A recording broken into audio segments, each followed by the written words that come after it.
With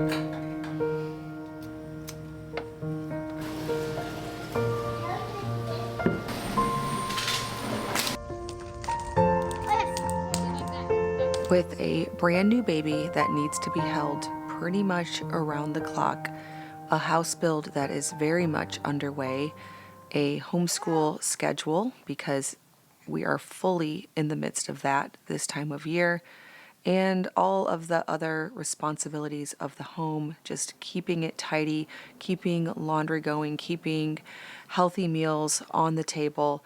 I have definitely had to figure out what to prioritize, how to shift my mindset and my expectations so that this doesn't feel overwhelming this season of life. When I started thinking about this topic of overwhelm-proofing your house, I realized that really overwhelm is a state of mind. There are many people who have much less overwhelming circumstances who are very, very overwhelmed. And there are people who have much more overwhelming circumstances, if you actually look at all the things demanding their attention, whatever that might be, that are less overwhelmed. Ironically, as I was filming this video, thinking about this video, coming up with what I was going to say, I became overwhelmed with my home and my situation, which is one of the weird things about making content. Usually when I'm thinking about an idea and moving through my days and my weeks and all of the tasks that I need to put my hand to, I realize a lot of times that I shouldn't even be the one on here talking about what I'm talking about. But being a homemaker gives me a lot of time to think about these things. There are always shifts in life, in seasons, and I find it amazing how we can adapt to whatever our current circumstance is. A year ago, I'm sure life felt overwhelming to me. Actually, it for sure did because we were preparing to move. But let's talk about 2 years ago when I had one less child and we weren't in the middle of a move or a house build. At that time, life still had the opportunity to feel overwhelming. Of course, it didn't always feel overwhelming, but if I failed to plan ahead or keep some simple daily rhythms or overcommit on my schedule, that period of life could have felt very overwhelming too. I have to implement all of those same strategies right now when there are certainly even more things going on in order to make sure that we aren't overwhelmed, that we're staying in balance as much as we can during this season. Something I have to do every time we have a new baby is reset expectations. I simply won't be able to move as quickly through things as I did without the newborn or without kids. If you're a first-time mom and you're thinking, how on earth do I get the same things done that I got done before? You can definitely still move towards your goals, move towards a tidy home or hot meals on the table, but it just won't be as fast, and those expectations have to be readjusted. It doesn't mean that you aren't getting anything done, but just not in the same way that you did before. There will be a lot of interruptions, a lot of 2 steps forward, 1 step back, and it's important to be realistic. I've also noticed by observing what I do in a day, by observing my habits and how I spend my time, that I actually have more time than I think. Sometimes I step back and look at my day and realize that I have time. I don't know why I'm rushing. I have to ask myself, what's the worst that can happen if I don't finish everything all today? I have goals and I work really hard, but I do that without the pressure of thinking that everything has to happen today. I've gotten a lot better about this the older I get. One habit I've gotten into in the kitchen to overwhelm-proof at least that area of my home is cleaning in between everything. I never want to feel paralyzed when I walk in and see a mess so beyond my control that I don't even want to be in that space and moving on to making the next loaf of bread, the next meal. It's a lot of repetition. It's not on a schedule. It's more on a rhythm, but it definitely helps us to keep our sanity in the kitchen.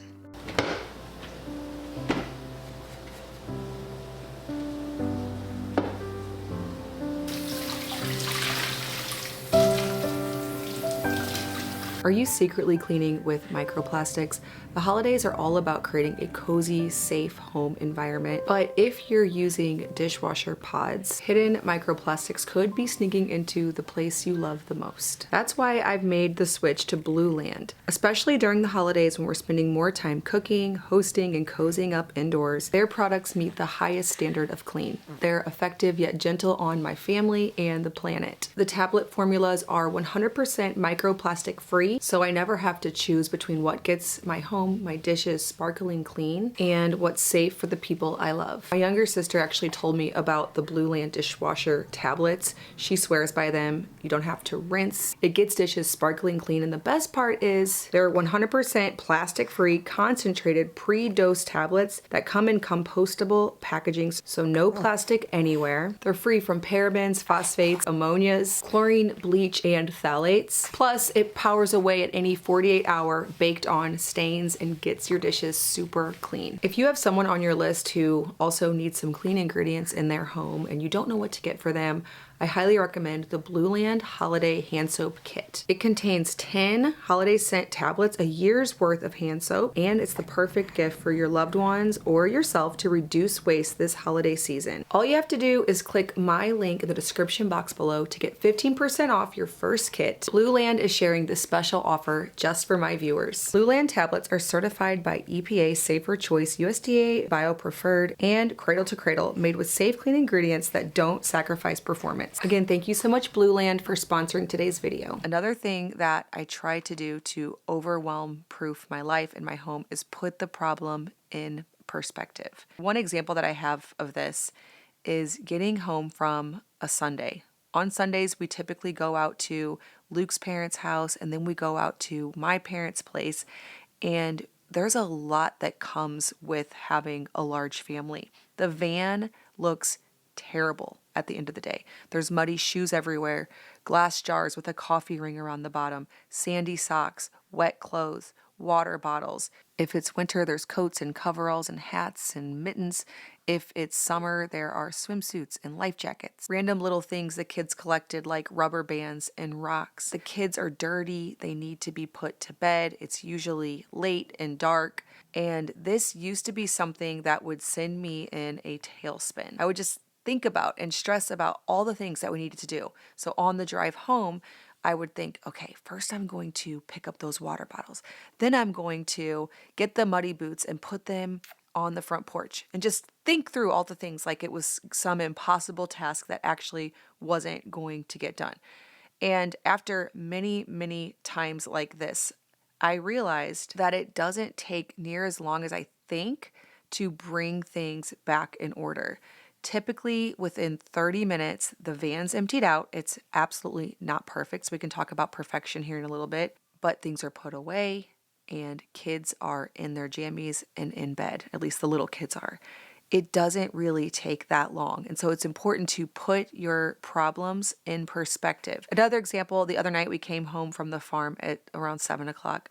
Luke stayed to paint, so it was just me and all the children. I had dinner ready already, but still it was chaotic. After dinner, I told the boys to put on their pajamas, my 12-year-old to hold the baby. We did a super fast cleanup. Clothes were all over the laundry room. Things looked bad. Dirty clothes, dirty dishes, dirty kids. By 8 p.m., the dishwasher was running. The laundry room was tidy. The washer was going. Younger kids clean, pajamaed, and in bed, and the table wiped. I find that it's never as huge of a job as I imagine. And if we dive in and get busy, it's really not all that overwhelming. I experience this same kind of thought pattern and process where I have to tell myself, this isn't that big of a deal, in regular daily things as well. So the kitchen, after making a big meal, can look very messy. Again, it's never as big of a job cleaning it all up, getting everything back in order as I imagine. And the more times I've experienced this, the more times I'm able to feel less overwhelmed when I see something that seems like it's going to be a big thing. If you're like me, there's little things all around your house like this that you'll see and you'll think, oh, that's going to be a really big job I'm going to have to tend to. But really, it just takes a little bit of focused attention. One way that I really overwhelm-proof my home is by establishing a rhythm. when it comes to laundry, decluttering, cleaning, and schedules. So for laundry, we touch laundry every single day. There's never a day or two or three that go by where we don't do some kind of laundry. Typically, this looks like starting a load of laundry at the end of the day, throw everybody's dirty clothes in there. In the morning, throwing it in the dryer. By about mid-morning, we're running one more load of laundry and then drying it again before that nighttime load. It's just a rhythm of filling the washer, throwing it all in the dryer when it's done, repeat, repeat. We also keep as many kids' clothing right in the laundry room as possible. Currently, that is 5 different kids' laundry. And then also, even Luke and I typically work out of the basket that is in the laundry room. Though we have places to actually keep our clothes, I most mornings just get dressed right there in the laundry room, throw my jammies in the wash if I have spit up from the baby on them or something, or if they're clean, just straight into the basket, and then put my clothes on from either the dryer or the basket, and almost never have to actually put them away where they actually go. I just kind of live out of that. All of my boys get dressed in the laundry room in the morning. The jammies go straight into the laundry if they need to be washed, or straight into their drawers if they are fine. And then at the end of the day, we swap, take the jammies out of the laundry, put their dirty clothes into the washer, and just work out of that room. So instead of going and putting all the laundry away, we're just putting them into all of the baskets and drawers that are right there in the laundry room. This is a flow and a rhythm that really helps to simplify that process. Because we are doing laundry so often, we're also able to keep wardrobes really minimal, which means that I can't get overwhelmed by clothing. We are intentional at the start of a new season. This just happened recently for us as the weather is now officially cold all the time, of putting together a wardrobe that doesn't have any stains or holes that will work for the upcoming season. So long sleeves, long pants, and few of all of those. So they actually fit in a basket or a drawer. Clothing doesn't need to be something that I'm overwhelmed with in my home. When it comes to meals, I'm always making something. I'm always thawing meat, rising, soaking, simmering. The kitchen doesn't close, but it makes it to where there's always something to pull from. As a large family, there's really not a chance I could make too much food. So keeping things just going and flowing and resetting my expectations, letting go of perfection of a really clean kitchen, a really clean house, a perfect laundry system where the laundry room looks neat and tidy and clothes are all folded perfectly, means that I'm not overwhelmed with it. Anytime I find that my home or my schedule feels overwhelming, I have to take a look and see if there are too many demands that are actually impossible. Can I really get done all of the things that I have put here on this list? Or do things need to be removed from the schedule? Keeping a home tidy, keeping laundry done, keeping sourdough going, and relatively healthy from scratch meals on the table require some regular time at home to tend to those things. We typically spend time out of our home on the weekends, and we're coasting along with leftover food, with some homemade bread. Typically, I'll make bread throughout the week, and by Friday, we're eating sandwiches on sourdough because we are spending some time out of the house. We still keep the laundry going in the morning and the evening. Even when we spend a lot of the day out of the home, we still have to keep those things going. Now, the way that I schedule my time is really simple. I just do it in my notes app. It's kind of a weird way to do it. I don't know of many other people who do it this way, but I have a note and it's labeled to do. I don't know when I ever started it and put to do at the top because really these aren't necessarily things to do. This is literally just my calendar and my schedule. But at some point, I started a note called to do, and if it ever gets deleted, I'm really going to have a hard time because this is where I keep absolutely everything. I keep my upcoming dates in a list of dates. The reason I like doing it this way is because I can see them very chronologically. I don't have to click into each calendar day like I would do if I was keeping an actual calendar. So for example, right now, I have a podcast interview on November 11th and I have an orthodontist appointment on November 21st. If someone says, hey, we're having this certain event on November 18th, I'll just squeeze that date right in there in the middle of my list, and it will sit there until it moves into the upcoming week. And then as the week actually approaches, this is weird, but this is my little system and it works so well. So if this helps you, maybe it could help your brain if your brain works like mine and you need to see it in this way. But when that week is upcoming, maybe on Friday, if I'm really ahead of my game, sometimes Thursday of the week prior, I will start laying out the next week.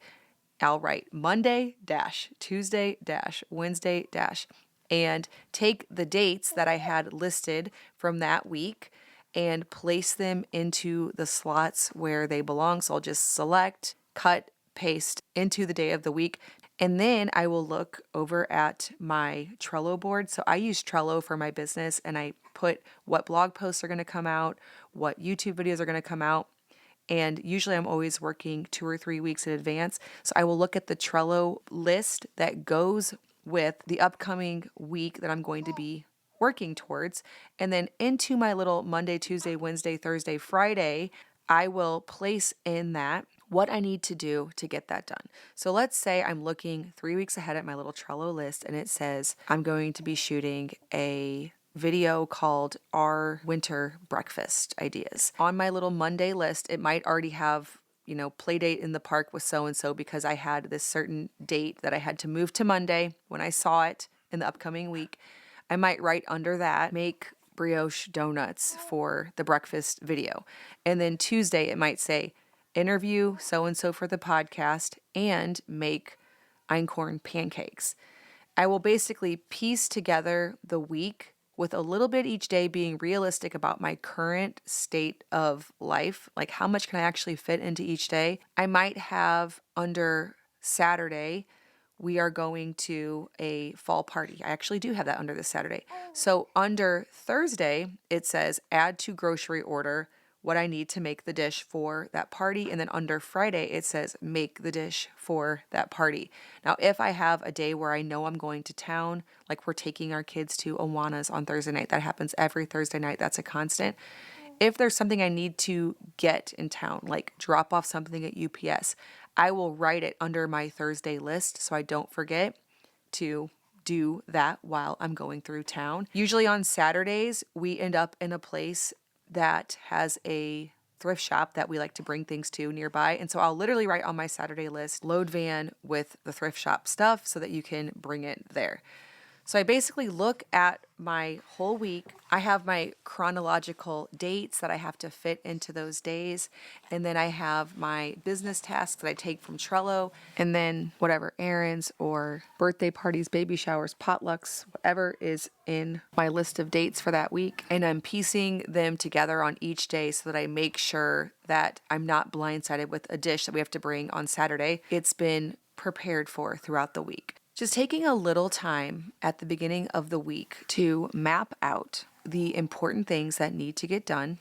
If it's a kid's soccer practice or an orthodontist appointment, they're all placed into the proper days so I can see them. I know what I have to do each day to stay on track. Taking that bit of planning time and putting things where they need to go on each day and then keeping up with the rhythm and the flow that works to sustain a certain level of cleanliness, a certain level of clean clothes and food is how I make it all work. And over the years, I have definitely learned to be way, way less of a perfectionist. Just today, I was loading up the van for something that we have to do tonight. So I wanted to be prepared for having to leave the house in a rush and not wanting to have to gather all the things that we need at that exact moment. So I was loading the van. I looked in there and realized this van is a total mess.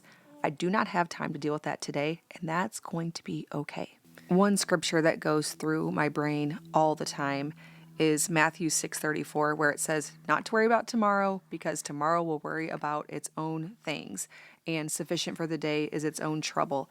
That is the biggest source of overwhelm, I find. It's because I'm taking all of the things that will have to happen in the next 2 days, week, month, year, and thinking about them all at one time as if they all have to get done right now. Even something as small as just the house being a wreck. Let's say it's a homeschool morning and The toddlers have been just running all over the place without being cleaned up after. Things are pulled out everywhere. Maybe there's a dog in your house that sheds. And when you look up from the table that you're homeschooling and you see the house, there could be a moment of overwhelm thinking, okay, right now I need to both be homeschooling and cleaning the house. That's not actually true. You can finish what you're doing and do a quick tidy up session at some point throughout the day. Putting it into perspective of, is this really a big deal? Is something bad actually going to happen if I can't do both of these things at one time? Typically the answer is no. And that, again, that's where I get overwhelmed. I compound tasks that don't need to be done at this exact moment on top of myself at one time, not realizing or acknowledging the truth that there will be future time to get that thing done. And typically the reason overwhelm ever happens is because there's more than one thing demanding attention at any given moment. If you have small children, this happens because two kids will both be needing you at the same time. You can't really do both of them at the same time, and you could get overwhelmed with that. But children learn patience when they have to wait for their sibling to have their needs met. The living room will get tidied up later on in that day, or maybe the next day. Just acknowledging that there is enough space and enough time, and not everything that you're thinking about needs to be done all at the same time. This is something I constantly have to remind myself of. That, alongside some planning, some rhythms, helps to keep everything flowing. Like I said, I had a few chances this week to get overwhelmed with my house and my life. Sometimes I did okay with these reminders to myself. A lot of times it helps to pull me out of that overwhelmed state. Sometimes I forget these things and I think, oh no, I have way too much to do, more than I can possibly get done. And what I've learned over the years is, instead of panicking, so what if I mistakenly overbooked myself and I need to let a few things go? What's going to happen? Peace in our home is way more important.